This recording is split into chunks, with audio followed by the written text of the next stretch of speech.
everyone. Thanks for being here. Again, my name is Kate, and I work for ENG Group. You may know us as ENG or Nielsen Norman Group.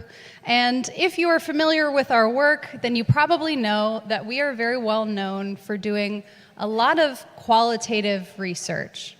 So we spend a lot of time talking to users, watching them use digital products, and really just listening and observing, because we strongly believe that this is the best way to understand how we should shape digital products to make them work well for people. And this is the team that does that research. This is ENG. This is from a team offsite that we did a couple of years ago where we went zip lining. Everybody familiar with that word? It's when they strap you into a cable and push you off a mountain, which is really good for team building. So these are the people that do that research, and they analyze that data, and they write out their findings. And we share quite a few of our research findings for free. We publish them through our articles and our videos. If you didn't already know that, visit nngroup.com. We have thousands of free articles describing these findings, and we use these research findings to establish guidance and best practice. Really, our top goal is to try to help people like you end arguments on your product team.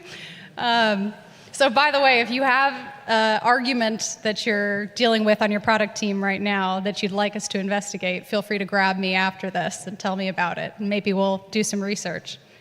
But right now, a lot of the questions that teams are dealing with have to do with AI. And many of these are things that have already been discussed and presented on in this conference so far. So we're about a day and a half in to the conference. Honestly, is anybody getting a little bit tired of hearing about AI? Yeah.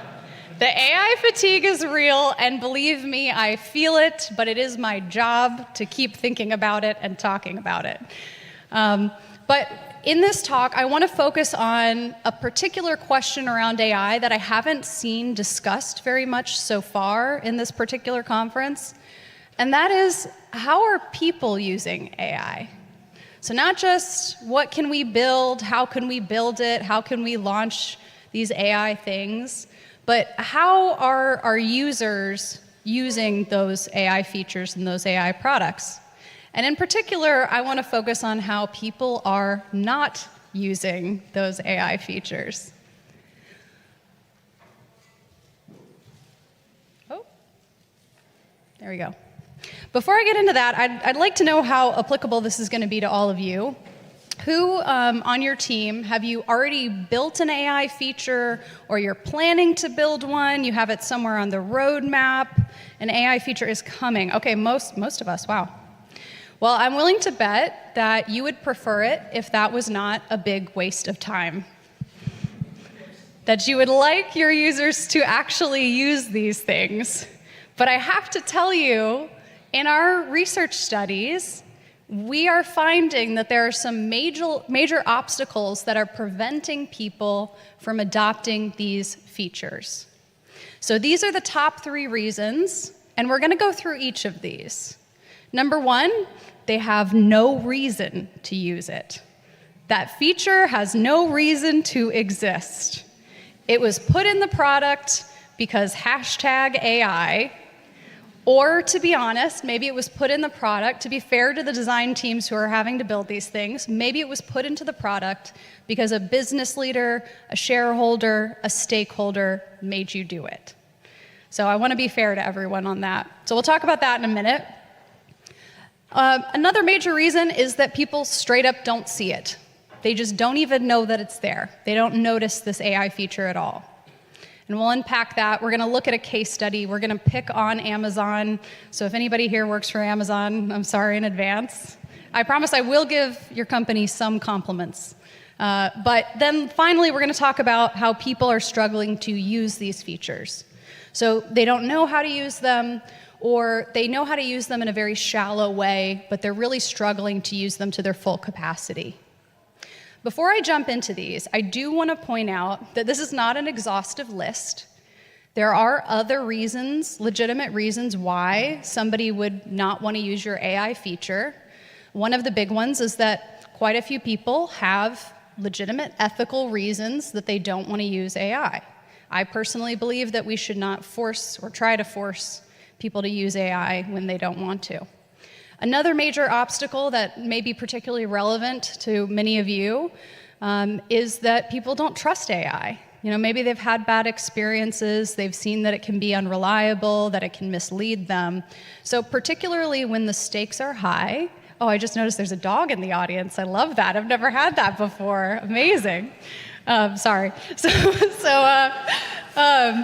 Especially when the stakes are high, and if something goes wrong, there's a lot that person could lose, like in enterprise or B2B contexts. Lack of trust is a big problem. But before you can even begin to worry about whether or not your users trust your AI feature, you have to tackle these first 3 problems first. So I want to just briefly touch on this first one, that people have no reason to use that feature. And I'm hoping that we're starting to move past this as an industry a little bit. But it was a particularly big problem in 2023 and 2024. Now, we are at a professional conference, so I'm willing to bet that most of you are on LinkedIn.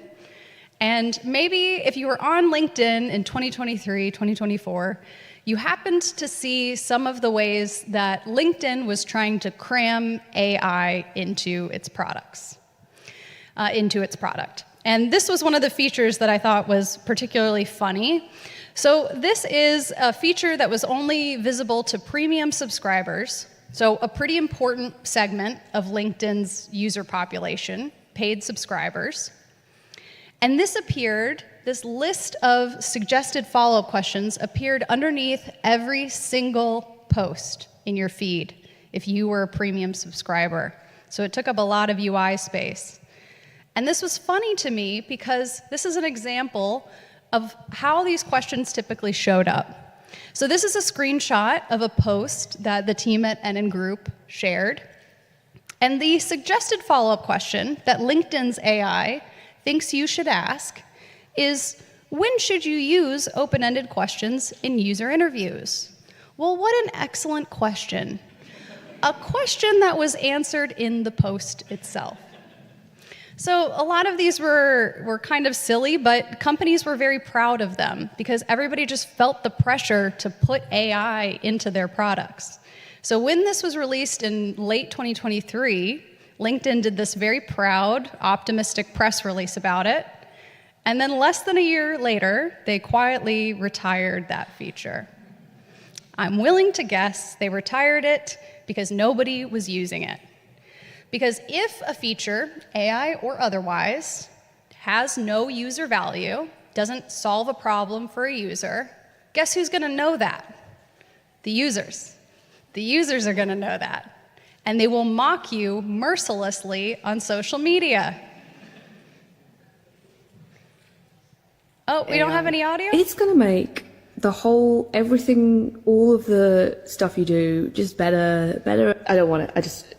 Just give me the thing without the AI. Not a thing, I'm afraid. No. Okay, well, I'm not going to use it then. I'm just not going to use any of it. But we've got AI. He spent so much money on this. If you couldn't hear what she mumbled at the end, she said, we spent so much money on this.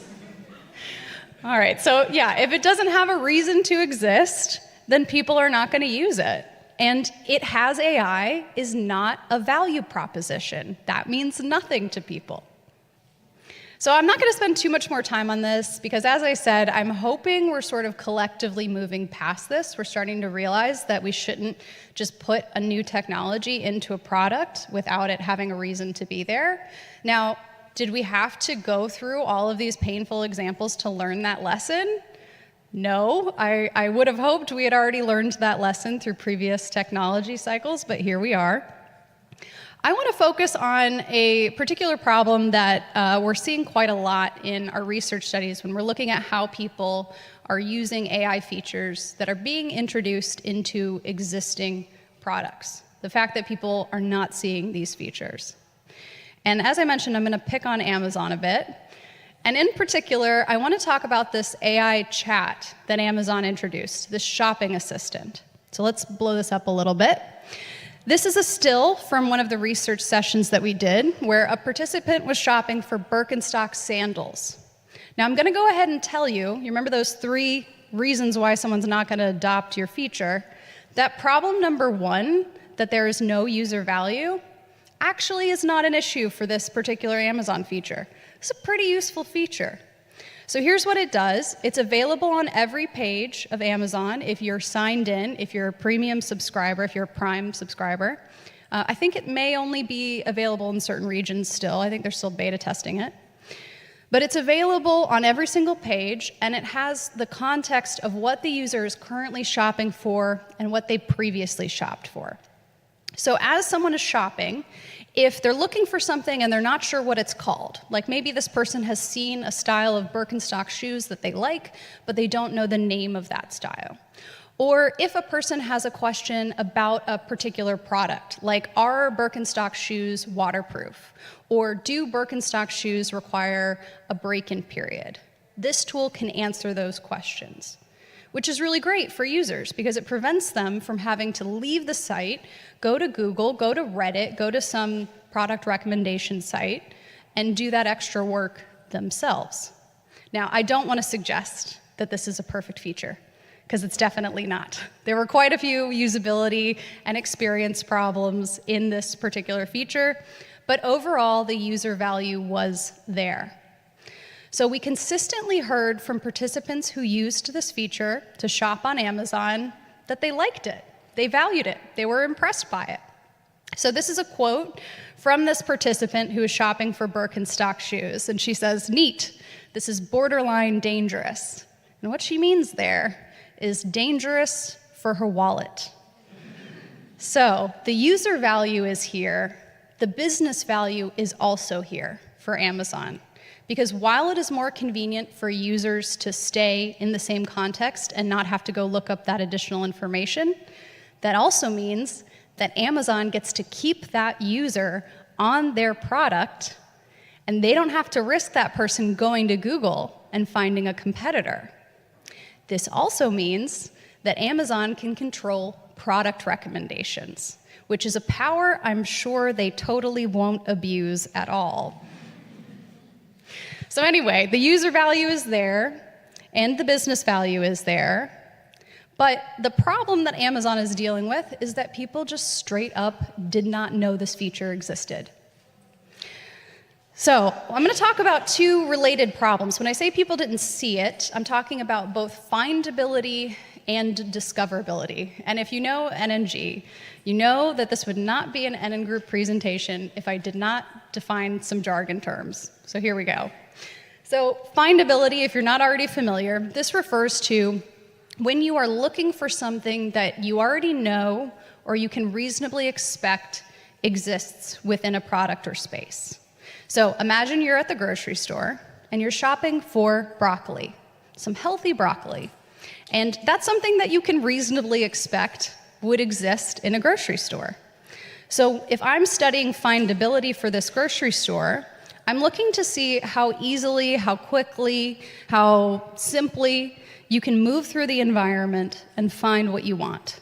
It's findability. Discoverability is a bit different. Now with discoverability, we're thinking not only about can you find what you're looking for, but as you're looking for that healthy broccoli and you're moving through the grocery store, let's say that you just happen to come across a delicious looking bar of chocolate. Now, did you set out looking for that bar of chocolate? No, but you happened to notice it, and so now are you going to buy it and eat it? Yes, yes you are. That is discoverability, that ability to, without knowing that it's there, notice and recognize content or features that exist in the system. The problem is that right now, a lot of companies are hiding their AI chocolate bars. So let's look back at Amazon here.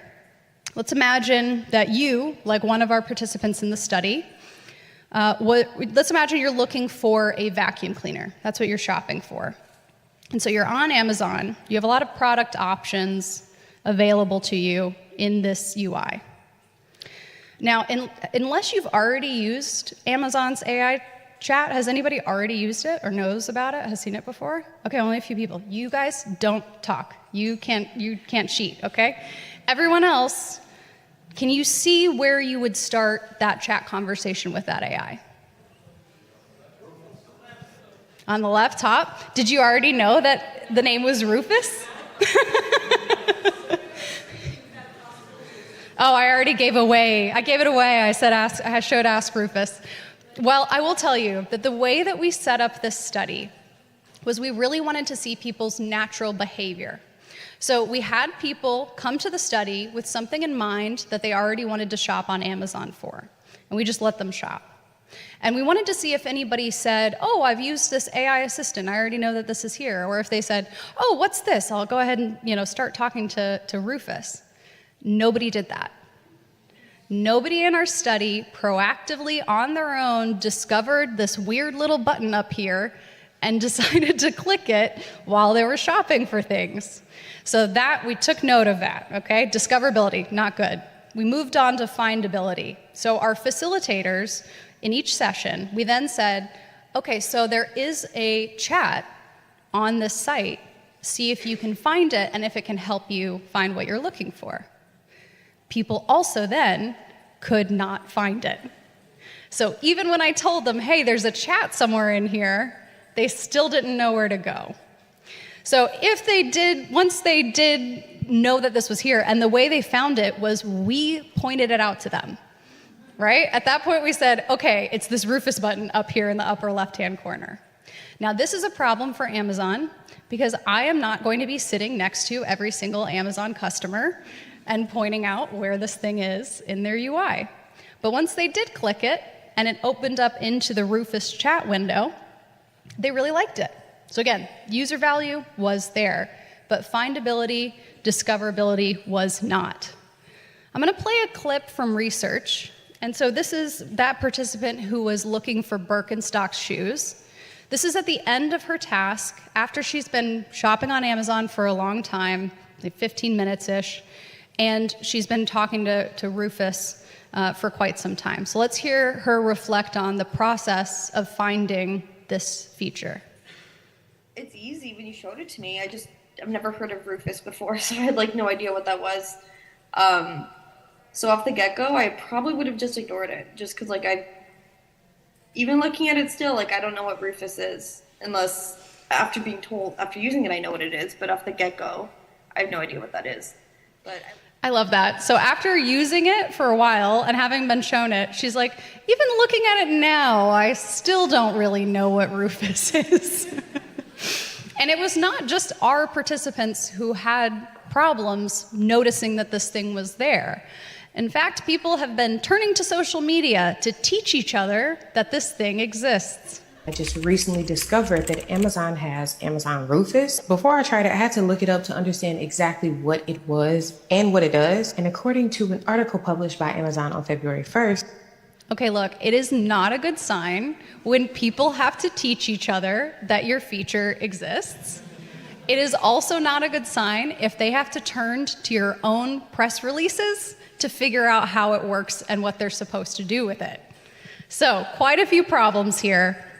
And I just want to clarify, I am picking on Amazon quite a bit, but this is not just an Amazon problem. So we just recently wrapped up another round of testing where we were focusing on Google's AI mode. So maybe this is news to you guys that there is an AI mode in Google now. It was certainly news to our participants, and we had to point out where it was in this UI. Which is unfortunate because this, again, had a lot of user value. When people found it, well, they didn't find it. When we showed them where it was, they were really appreciative that it existed, and they told us that they plan to use it again in the future. So what's going on here? Why are people struggling to find these things so much? The first problem is that people don't really expect these AI features. And this is where we have to remember that all of us in here, I saw all those hands go up with the AI fatigue. We're talking about, thinking about, considering AI quite a lot, so we're very tuned into it. That makes us a little more likely to recognize when these things exist in products. For normal people, they really don't. Another problem is that people are really very task-focused. Now again, we already knew this, right? We knew this before AI existed, that when people are using most digital products, unless it's like an entertainment thing like social media, when people are using most digital products, they're just trying to get their stuff done, right? They just want to get information or make a transaction or make a decision and then move on with their lives. So in that mode, people are not likely to notice these things. If you're shopping for a vacuum cleaner, are you likely to pause on Amazon and go, what's this thing called Rufus? I think I'll click it and play with it for a while and see what it can do. No. And finally, a lot of times, designers are just making rookie mistakes, just very basic design mistakes. They're violating patterns that we already knew worked, and they're doing it for seemingly no reason. I do, again, want to caveat that and be a little bit less harsh than I could be by saying, we don't know what stakeholders are getting involved and saying, yeah, name it Rufus. But let's take a closer look at this and see, specifically with this button, what the problem is. So just looking at this implementation, do you have some ideas for what might not be working here? It looks like what? Looks like another product category. Yeah, why is it in the global navigation? Why does it look like product category? Anything else? The colors, the icon, and of course, the name. So, a couple of issues here, and these are the big ones that we saw. It is using a non-standard icon. So this is reminiscent of the Sparkles icon, which, by the way, the Sparkles emoji icon is only now starting to become standardized in the sense that most users will recognize, okay, this is something to do with AI. But that's all it means, right? They don't know if it's a chat, they don't know if it's AI-generated content, they don't know what it is, they just know it's something to do with AI. So they took this icon that was already just barely becoming standardized, and they turned it into these little chat bubbles. So they're mixing up all of these different signals to people. And then also, as I mentioned, the name. Who the fuck is Rufus? Why did we need an anthropomorphized, a human-sounding name for this thing? Which, by the way, this is the second time they've done this. They already have a smart assistant with a name, Alexa. So the name is very confusing. If you just see the name Rufus with no other context, it has no meaning on its own. It doesn't stand alone. And then finally, it's located in a non-standard location. You know, if only we had a standardized place to put a chat button, that people already knew where to look for it, that they had seen on many other sites. Oh wait, we do.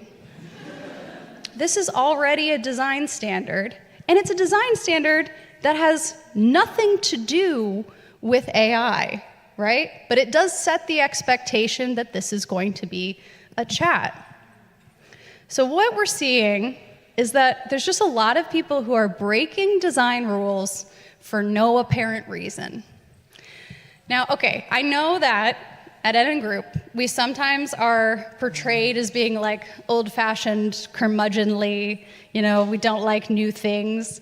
But really where that comes from is we spend a lot of time with regular people. And regular people learn these design patterns, and then they carry them forward. So when they visit your site, they have all these expectations and understanding of how to use these things in their minds. When we change those things, it is difficult for them. It causes them cognitive strain. Now, there are times where we have to do that anyway. AI is introducing a new interaction paradigm that we have not seen before. We are having to invent new design patterns. Like that, it has to happen. And that's necessary work. But so if we're gonna be doing that, if we're gonna be taking people's mental models, this understanding of your product and your domain and the product category that it relates to and how they're supposed to use it and what they can get from it, if we know we're gonna have to mess that up a little bit, by introducing these new things. Why would we introduce additional changes for no reason? Why would we make this harder for people than it has to be?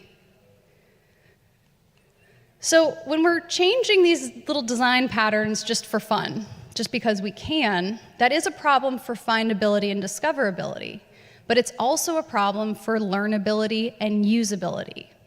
So we're seeing that as well. We're seeing that one of the big barriers to AI adoption is people are struggling to understand how they can use these things.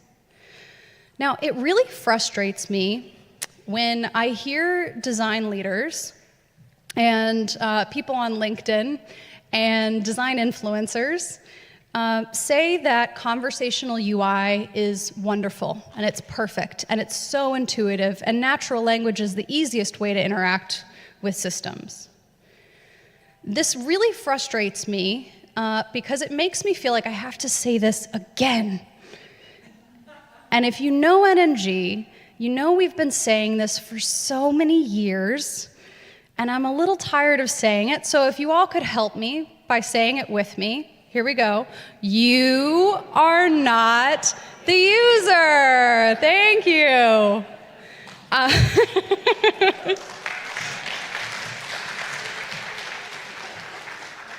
You know, I heard somebody ask a really great question at the end of a session yesterday, which was, she asked, are UX professionals better equipped to use AI technology than other people? And I think in general, generalizing, I think that's probably true, because we tend to be better educated than the rest of the population. We tend to be more focused on communication and expression, and we're not intimidated by technology. We have to remember that that is not the case for a lot of people.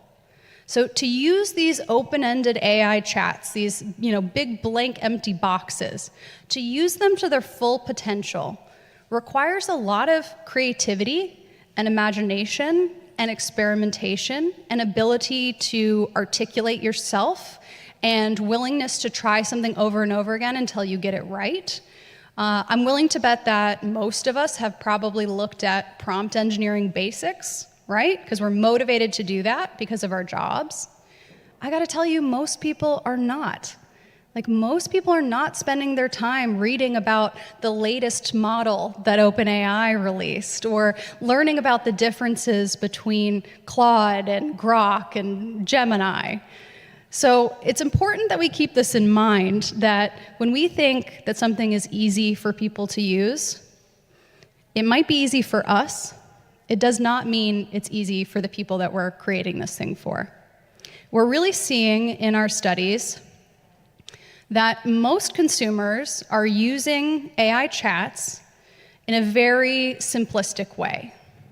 So if you think about it as being like an iceberg, most people are just at the tip of the iceberg. They're using old-fashioned keyword-style prompts. They're using maybe single-sentence questions. So they're really treating these tools kind of like search. And that means that they're missing out on the things that they could be using these tools for that would be really helpful for them, really powerful for them. And the problem is that all of this is effectively invisible to them. When they're just looking at a blank, empty field, none of this is visible or noticeable to them. We're seeing a lot of this kind of prompting. Refrigerator with 2 freezer doors, why? What does that look like? A search prompt, or a search query, right? Like, that doesn't, is this prompt engineering? No. People are really excited about how AI can take your intention, the thing that you want, and give you what you want. Well, the problem with that is you first have to communicate that intention, and you have to know how to do that. And of course people are using AI like this because we spent years telling people, hey, don't write in full sentences, just use keywords. And now we're saying, do the opposite. Write paragraphs, give it all the context. So of course it's going to be hard for people to adapt because technology changes really quickly, but people don't. User behaviors and preferences and patterns and needs, they evolve slowly over time. They also evolve unevenly. Different populations are going to adapt at different speeds. And while this adaptation is going to happen, has to happen, is happening, as design professionals, we can do a lot to help this be less painful for people. One of the big ways is not naming things stuff like Rufus. Another thing we're noticing in our studies is that narrow-scoped AI features tend to be easier for people to use than these big, broad, open-ended chats. So I really want to stress that it doesn't have to be a chat, right? The AI feature does not have to be a chat in every single case to be useful. So this is another AI feature on Amazon's site. Has anybody noticed these using Amazon lately? Okay. Yeah, our users had no problem with this. I didn't have to show people where this was. They noticed it on their own. Why is that? Because, first of all, it's already integrated in the way people shop. It's part of their shopping workflow. Most people check reviews, even if it's only to look at these like histograms of the distribution of reviews or the averages, or just read a couple of individual reviews. They're already coming here anyway. So this is likely to be noticed because it's part of their workflow. Also, doesn't require any interaction at all. This is useful to people without them even having to click or tap on anything. So just want to leave you with that. Just remember, it doesn't always have to be a chat. Now, you might be looking at this list of questions or of problems, and you may have been thinking this in the back of your head during the entire presentation. You might be thinking, Kate, don't these things apply to any feature? Like, wouldn't that get in the way of adoption for any feature, not just AI? Yes, that is correct. And it's funny, at ENG, we're often asked how to help people design and improve their AI products, their AI features. And every now and then, we'll get an individual who, we give them advice like, hey, don't make up weird names for things. And, do some research and see what people think. And sometimes we'll get like a disappointed reaction. Like every now and then, people will be like, wait a minute, you're telling me I need to design this thing like I would design any other thing? Like, kind of, yes. Because yes, the technology is new. Yes, it's unlike anything we've seen before, but we've been through this so many times, right? Mobile devices were new and shiny. Flash plugins were new and shiny. It's not about the technology, and it really scares me when I hear people say things like, we need to make this AI-centered design instead of human-centered design. Really alarms me, because we don't design for the technology. We design with the technology, but we design for people. And the only way that you can ensure that you keep people at the center of your design process is through research. So it absolutely blows my mind that there are so many companies out there right now that are cutting their research. Like, what are you doing? This is the time where we need to be doing more research. And when I say research, I do not mean talking to AI-generated synthetic users. I don't mean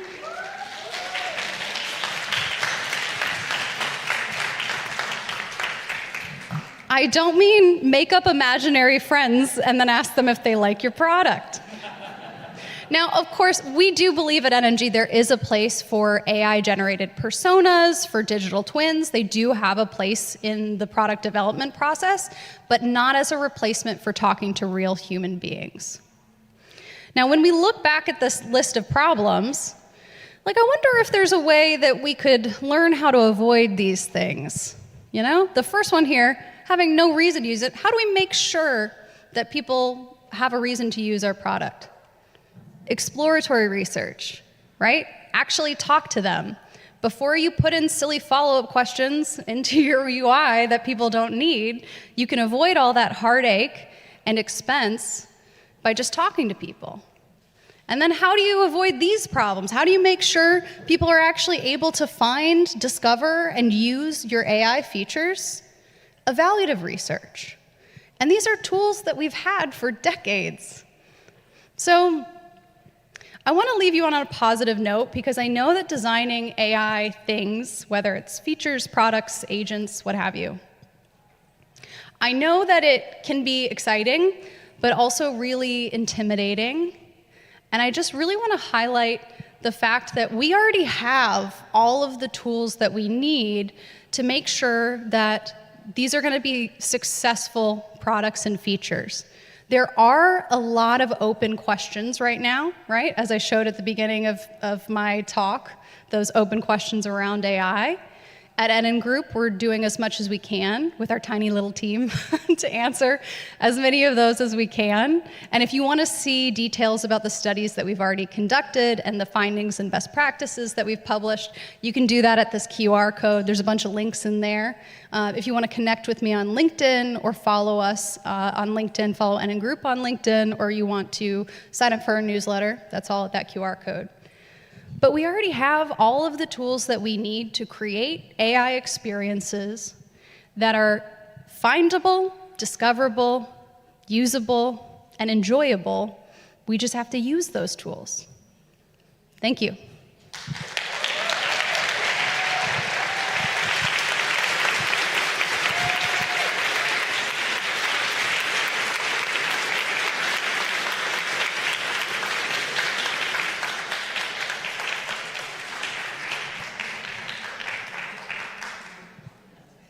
Thank you once again, Kate. And we have time for a couple of questions. So if there is a question, Kasia is here with the mic. There is a question.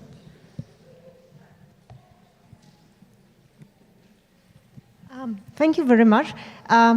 Companies love to name their AIs, like give them names like Rufus, etc., especially when those AIs are part of the product, not like standalone like Claude. And I wonder, from the research you performed, what is the understanding of users when they're using it? Like, are they thinking they're talking to Amazon or Assistant or Chat? Do they have some kind of mental model of what are they using, like how users would name it, like what it is for them, like assistant, AI chat, I don't know, concierge, like what have you found any patterns in this regard? Yeah, you know what's funny is I did a client study for a client that was about to build their own smart chatbot, but it wasn't AI. This like preceded ChatGPT. But even then, I encountered some really interesting user behaviors where people were very skeptical when the chat had a little face and a name. And they weren't sure if they were talking to a real person or they were talking to some kind of bot. And it made them uncomfortable. And even at one point, I knew, I didn't tell them because that would mess up the research, but I knew that a participant was talking to a real person. And she turned to me and she goes, "Are you doing this? Am I talking to you? Like, she was asking if we were like Wizard of Ozing her and like had somebody in a back room." So there's already a lot of distrust and suspicion, and there are quite a few problems that happen when you try to make AI seem like a person. And that's an excellent question because one of my colleagues, Caleb Sponheim, is here actually in the front row. Say hi, Caleb. Caleb's going to be on the stage in just a little bit, and he is going to talk about humanizing AI, why it's a problem, and what some alternative approaches are. But in general, it's better, we think, to be transparent, to be very clear with people that this is an AI, that it's not a person. So that means not giving it a face, not giving it a human-sounding name, not giving it a personality that's going to creep into that uncanny valley and make people uncomfortable. I haven't seen a lot of problems with calling things assistants. Like, that seems really clear to people. It's really where you start crossing that line into making it feel like a person that things get weird. Thank you. Thanks. Okay, do we have another question? We do, there in the back. My question is, in the age of degrading customer service, you already talked about it a little bit regarding like personalization of the AI chatbots. But is there any hot news regarding users' preference, whether they are actually starting to use or utilize the AI chatbots, AI customer service? Or is there like a pushback from users that they would really want to be connected to human agents Yeah.